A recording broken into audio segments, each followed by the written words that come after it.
This thing is the left side rocker for the valve gear on the 50-inch by 60-inch reversing engine for the 48-inch mill. And what I'm trying to do here right now is get it freed up, because I don't particularly want to take that apart. I just want to kind of clean this up, put it back in, but make sure that we work some lubricant into that joint. And it's still pretty stiff. So what I've been doing with trusty telehandler here is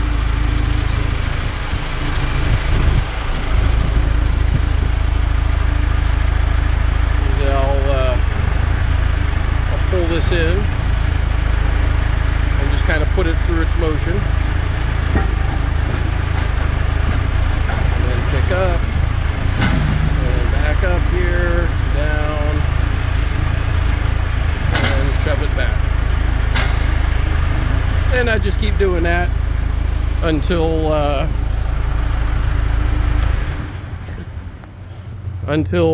it flops back and forth on its own.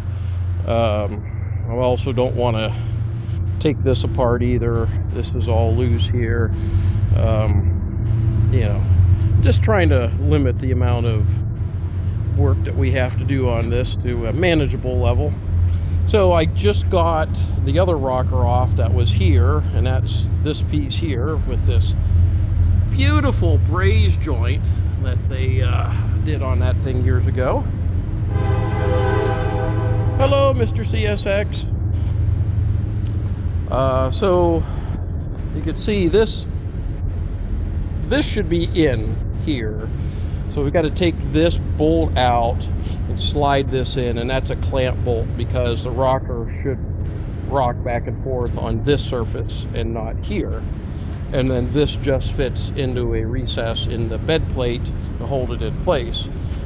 However, with the 1-inch air impact, I've not been able to move it.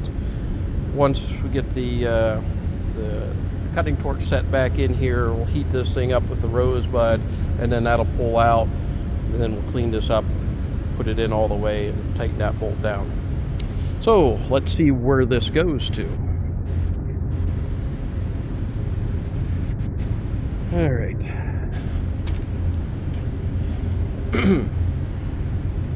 So the that piece bolts into right there. You can see the two recesses that those rocker shafts go into. This one here, it actually turns, so there is a grease fitting up here. It goes all the way down through the casting. Grease comes out in to lubricate that. That one is supposed to be stationary. So we'll get this one in place, bolted up in place here. Then we'll bring the other one in and do the same thing on this side. So one of the rockers actually ties on to this here, which is the piston valve itself. There's supposed to be a bronze slide plate here and a piece that goes over. We're supposed to have two, one for each side. We have one, so we'll have to make one from scratch.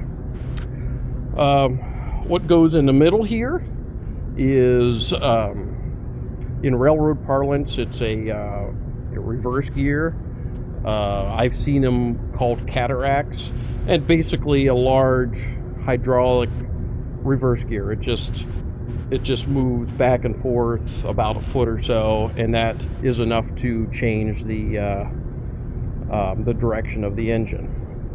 And then that cataract works back through a couple of rods back to a bell crank that sits in these four bearings, and then the two eccentrics come forward.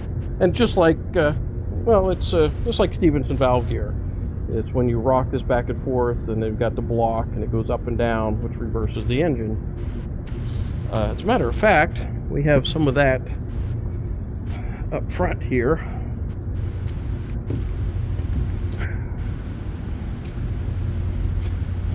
Yeah, there it is. So there is if you're familiar with steam locomotives and Walshart's valve gear, there's that curved link motion. This is basically it, but it's straight. The eccentrics attached to these two pins these two pins, one eccentric here, one eccentric there. These come out to the valve gear, and then you have that baller block that runs back and forth in there, which is operated by the cataract. So we have all those pieces here that we'll start cleaning up here at some point in the future to get that back on the engine. So what are we doing on the rolling mill here itself? Well, we've been spending a lot of time on this. As you can see, it's a significant part of it is now black and no longer rust colored. There, that's my only fan today. So today I just got this vertical roll mechanism in place. It's a dial that would tell you how far apart the two vertical rolls in there are, and it works just like a clock. There's two hands. The inner shaft is separate from the outer shaft, and so the short hand will come around and tell you how many inches you are, and the big hand will make 1 revolution per inch. You can see, you know, from 0 to 1/2 inch to 3/4, 15/16 back to 0. So as this thing moves, the outer hand is going whoop, whoop, whoop, whoop, whoop, whoop, and the little hand is just coming around not quite as fast. So that works off of a shaft and gear that runs across here, which goes to a motor on the pinion stand. That gear meshes with, well, this train of gears right here, and those gears move these screws in and out, and that's what pushes the vertical roll in, and in the middle here is a hydraulic cylinder which will pull the roll back out, and then that's repeated for all the 4 corners of the mill. So I wanted to get at least, you know, part of this mechanism done.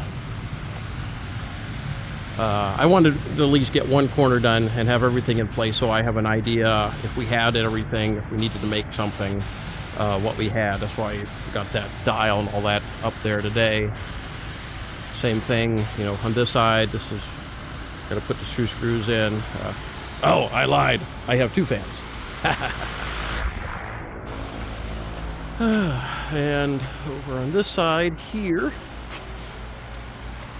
these big castings will support the top of the vertical roll. These castings here will support the bottom, and it stands up and it can move back and forth in here, and then another one over on this side. Right. So I don't know if we got much else going on here to talk about. Look at a couple other things. Oh, this is what a vertical roll looks like. So this stands up and rests on that angled portion, rests on that flat portion there. I just had to pour the power out the other day. This thing, I did get it to rotate.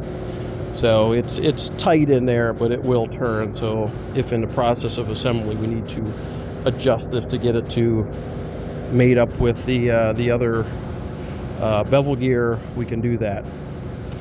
So, all right, everyone.